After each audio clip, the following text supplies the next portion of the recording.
Ladies and gentlemen, welcome back to the channel. Thank you so much for clicking on this video. If you're the kind of player that you know what to do in the opening, you know how to control the center, develop your minor pieces and get castled, but you get into the wide ocean of the middle game and you're thinking, So I am confusion.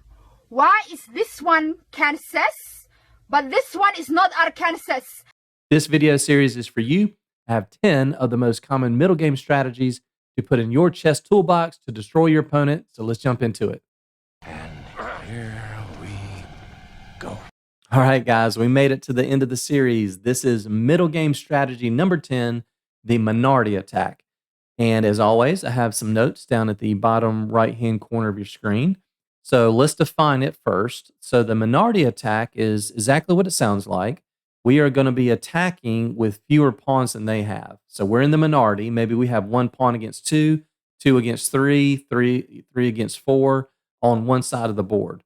So if you're new to chess and you never heard of this or aware of it, you might think, well, wait a minute, it doesn't make sense for us to attack with a smaller army than they have. Aren't we just going to lose a bunch of pawns? Aren't we going to feel like this?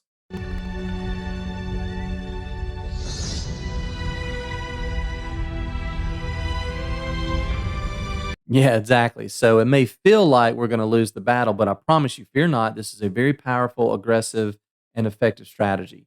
So the idea is we want to attack. Ideally, we'd like to attack the base of the pawn chain. Black has 4 against 2 in this example.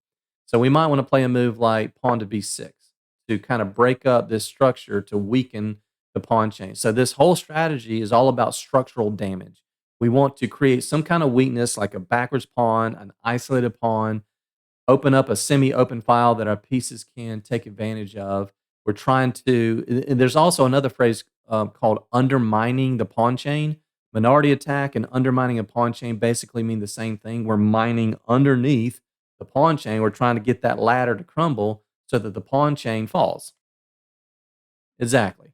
So you might not always be able to attack the very base of the pawn chain. Sometimes it's equally as effective if you attack the second pawn from the base of the pawn chain, again, to create some kind of damage that you can take advantage of. So let's take a look here at a more common example. So in this example, notice that black has the semi-open F file, white has the semi-open C file. So if it's white to play, now I will back up for a second. You got to remember in chess, you typically want to attack in the direction of your pawn chain. So for example, white's pawns are pointing to the queen side of the board, right? So we want to attack on the queen side of the board. Likewise, black's pawns are pointing to the king side. So black wants to attack on the king side. So if it's white to play, we want to play a move like pawn to b4. And let's say that black plays a move. And now here comes the strategy. We're going to play pawn to b5. And we're attacking. Again, we're not able to get to this pawn here first, but we're attacking the pawn that's second from the base. And when you do that, when these pawns are in tension, you have given your opponent 3 choices. And most of the time, none of those 3 choices are good. And when you're playing on the other side, when somebody does the minority attack on you, it can be really annoying and frustrating. You're like, man, I got this healthy pawn chain. I'm sitting pretty. And they attack and try to break it up. And you're like, what do I do here? So let's look at all 3 different choices that black has. They can either push, they can ignore it, do nothing, or they can take. And in this example, none of those are good. Let's look at the worst possible case. If black pushes, well, that's terrible. Well, now white just takes that. That's a free pawn. And now white has the majority and black has the minority. And in this position, white will be able to create a passed pawn and they're sitting pretty. So that's kind of out of the question. So let's put these pawns back. Okay, so that's the first option, pushing. Let's say that black does nothing. They push a pawn. Well, now we take and they take. You might say, well, what's the difference here? Well, when black had 4 pawns here, maybe there's a rook here protecting this. Maybe there's a bishop protecting this. But now when they only have a 3-pawn chain, right, now this is a little bit weaker.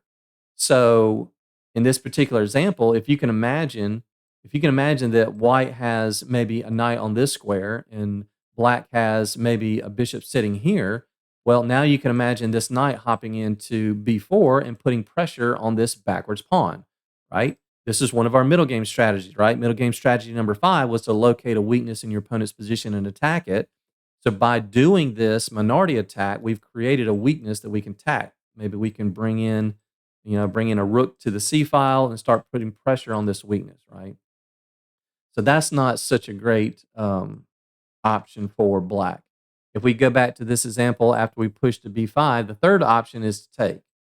You might say, why would we do this? We're just giving up a free pawn, right? So if black does take this pawn, well, yes, but now they've created more weaknesses, right? So for example, once again, you can imagine white has a rook. We want to get to take advantage, get control of the C file, and maybe the rook wants to come here, and now we're putting pressure on both of these weak pawns. Once again, we can think about maybe getting a knight to this square and putting pressure on this backwards pawn. And in many cases, not only will you regain the pawn you sacrificed, but you'll actually gain a pawn, and you'll be up material, and you'll have the initiative, and you'll be able to go on to have a very good game. So that's the whole idea of this type of plan here. Now, I do want to go back. This structure actually right here has a famous name. This is from a famous opening.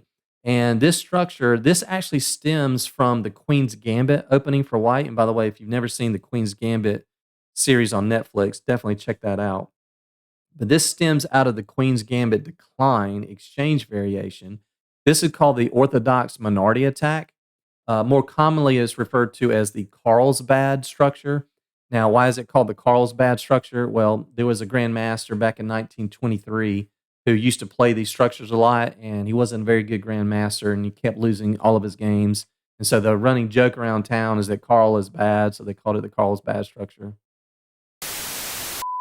Okay, just kidding. Actually, there was a tournament in 1923 that was actually called the Carlsbad tournament. And everybody in that tournament seemed to be playing these structures, so that's where it got its name from. So let me show you from a practical game point of view how this structure could arise. So if we play the Queen's Gambit, so white plays d4, we have d5, c4, this signifies the Queen's Gambit opening. We have pawn to e6, we have knight to c3, we just have a lot of developing moves, knight f6, knight f3, c6, we develop the bishop to g5, we pin the knight. Black plays bishop to e7 to get out of the pin. White plays e3 to open up the bishop. Black castles. White puts the bishop on d3. Black develops her knight b to d7. White takes this. That's why it's called the exchange variation of the Queen's Gambit declined line. Black takes with the e-pawn. White castles. Black moves the rook to the e-file. Queen c2. Knight back to f8. Knight on f8. There's no mate. Defending the h7 square. And white plays h3. These are all theoretical book moves, and this is basically the start of the orthodox minority attack or this Carlsbad structure. So what I'm going to do is I'm going to go to the board editor mode, and from this theoretical position, I'm going to take all the pieces off the board. That's interesting. This looks strangely familiar, right? And here we have that same Carlsbad structure. It doesn't matter that this pawn is moved, right? White has their pawns pointing this way. Black has their pawns pointing this way. So once again, we want to play pawn to b4, maybe pawn to a4, and we want to push and attack the base of this pawn chain. So if you play the Queen's Gambit as white and you're not aware of this strategy, this actually is the main strategy for white in this particular opening. So let me give you another example. A variation of this. This is still from the Queen's Gambit decline exchange variation, but it's a little bit, this structure right here is a little bit different than what I just previously shown you. Some of the pieces are already off the board. Okay, so now we know this is the Carlsbad structure. What do we want to do? We want to push pawn to b4, maybe pawn to a4, and we want to attack and do the minority attack. So let's go ahead and push pawn to b4. Now let's say that black knows this is coming. And we need to get the rook to b1, by the way, before we push. Otherwise, the queen will take that in these orthodox minority attacks.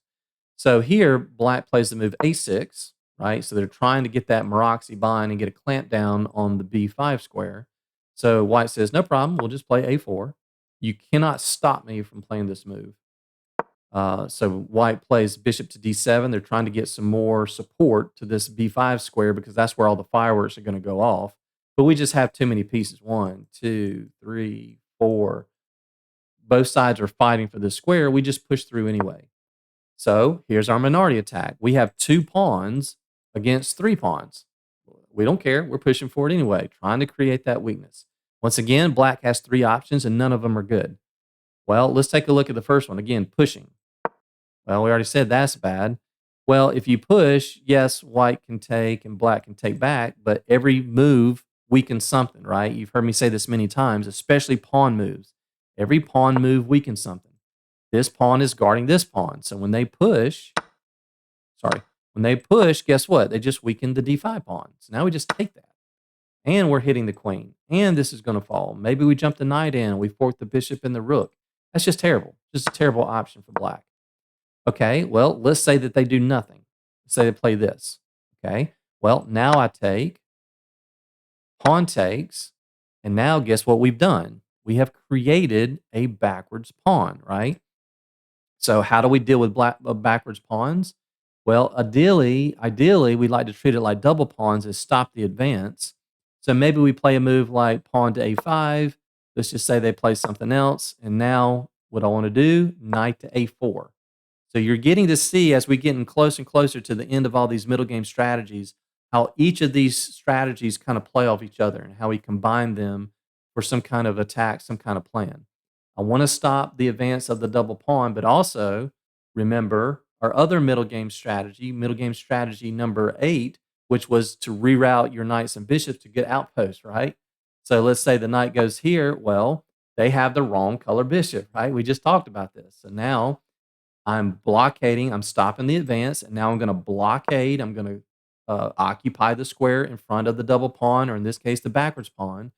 And we're attacking the bishop. Maybe our rook wants to come here. Remember, we talked about that in the outpost. Maybe I'm just going to give black some random moves. Now we have an outpost for our rook, right? I'm just going to make some random moves. And now we line up a battery. That was middle game strategy number 6. And you see everything come together, right? And this is all because we performed a simple little minority attack. Now, if we go back, that was the second option. We said pushing's no good. If they ignore it and they do nothing, we just saw what could happen there. We've created a backwards pawn. Let's say that they do take. Okay, we take, they take. The third option is to take. And now I get to laugh at you. What is this? What is this? There's a lot of geometry in chess. What is this? Pawns are not supposed to be in right triangles. They are not supposed to be in squares. They are not supposed to be in rectangles. They're supposed to be in healthy pawn chains, right? And so this is maybe even worse than the second option. This is like shooting fish in a barrel, right? That's weak. This is weak. This is weak. Yes, we've given up a pawn, but we're immediately going to get this pawn back, right? And in addition, they've weakened that d5 square again. So we can take here, once again, maybe jump the knight in, snap off that bishop. We're going to line up here on the b file. All 3 of these pawns with correct play should be won. And if that's the case, if these pawns, I'm going to go back to the board editor mode. If you win these pawns, well, guess what? Now we have 2 passed pawns in the center of the board. And that's why this plan for this particular Carlsbad structure is so powerful and so aggressive. Right? Okay, so let's continue. I'm going to give you another example. Now, this is from an opening that's very near and dear to my heart. One of my favorite openings for black, which is the Caro-Kann. The Caro-Kann opening has gotten me up to the 2200 level and beyond. In fact, after I finish this middle game series and we do some tactical recognition stuff, the next thing I'm going to do is put out a video on the Caro-Kann. I'm going to do a speed run using the Caro-Kann opening. So stay tuned for that if you use that opening. But this stems from the Caro-Kann the Caro-Kann exchange variation. So we have E4, C6, D4, D5. This is the Caro-Kann opening. And then here, white's going to capture. So this is the exchange variation. Capture back. They plop their bishop on D3. In exchange variation, you always want to get your knight to C6. So knight C6. Okay, they play C3 to defend the D4 pawn. We have knight to F6. They develop bishop to F4, bishop to G5, hitting the queen. Queen comes out to B3. We play queen to D7, defending the pawn. Developing move. We play E6, develop, We develop our bishop to d6. They take, we take. Now here it's important to know, I'll get to this in the Caro-Kann lesson. It's important to note that white really shouldn't take that pawn. White has a very small advantage here. If they take this, well, it's basically a dead draw now. We just play rook b8, rook b8, queen goes to a6. We castle, they castle, we attack the queen. b2 is going to fall, and this is a dead equal position. So white doesn't really want to do that. So going back to this move, takes, white castles, we castle, and again, they don't want to take, they're not advised to take that b7 pawn. And so here, what do we want to do in this type of position?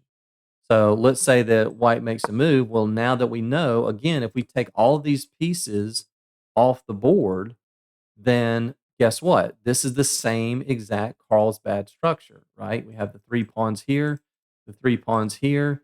It's just a mirror image of the Carlsbad structure. So now knowing this, if you're a Caro-Kann player, now you know that this is the mirror image of the Queen's Gambit decline line, where we might want to play a move like a6, rook b8. Maybe we want to play rook f to b8. Maybe we want to get the rook to the c8 square. And then we want to start pushing here. And then we want to conduct, again, a minority attack.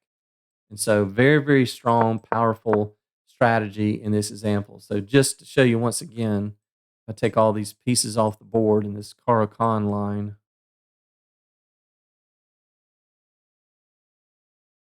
Well, there you go.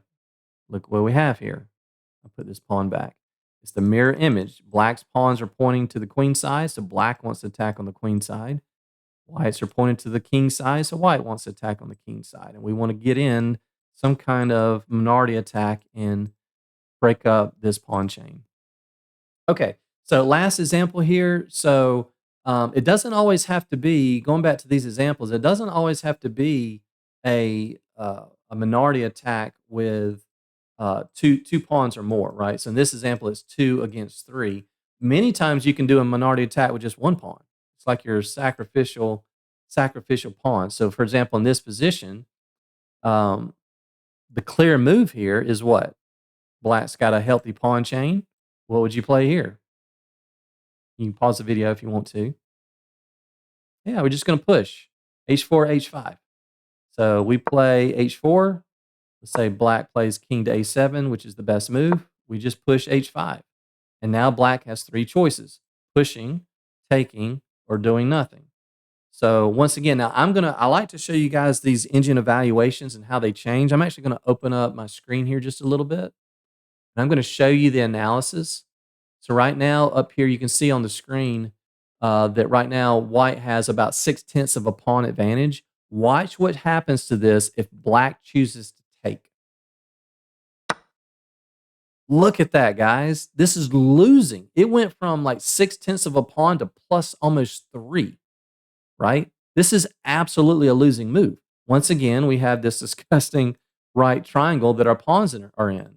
Just shooting fish in a barrel. All 3 of those are going to be, we're going to pick up all 3 of those with correct play. And then once this pawn falls, now we have a protected pass pawn on the F file, right? So this is just lights out. So black just really cannot afford to do that. So that's not a good option. Okay, we push. Let's say they do nothing. Let's say that they, I don't know, put their rook on the D file. Well, now we take, they take. Now we have complete control of the H file. We can play rook to H6, attack that pawn. How are they going to defend that? If they go here, we go here. We're double attacking it. Now they might have to go back, knight to F8, and now they're babysitting. They're having to go backwards. And now the evaluation is showing plus 1.5. So we're right there, 1.6. So this is technically defined as winning, right? Why? Because we made a simple 1-pawn Matardi. We made a one pawn minority attack, right?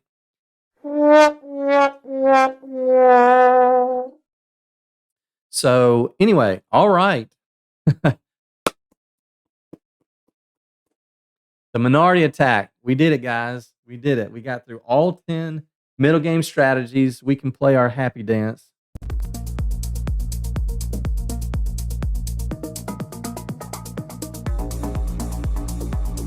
Yes, sir. So we now have 10 middle game strategies in our chess toolbox that we can refer to whenever we're stuck and we have no idea what we're doing, what to do next. You can combine lots of these different strategies together to formulate a plan to line up some kind of attacking strategy. So hopefully you guys enjoy this. Hopefully you got a lot out of it. My hope is that you're able to immediately implement and use these strategies to help improve your game. So I'll finish up this video and this series with this little quick excerpt from this.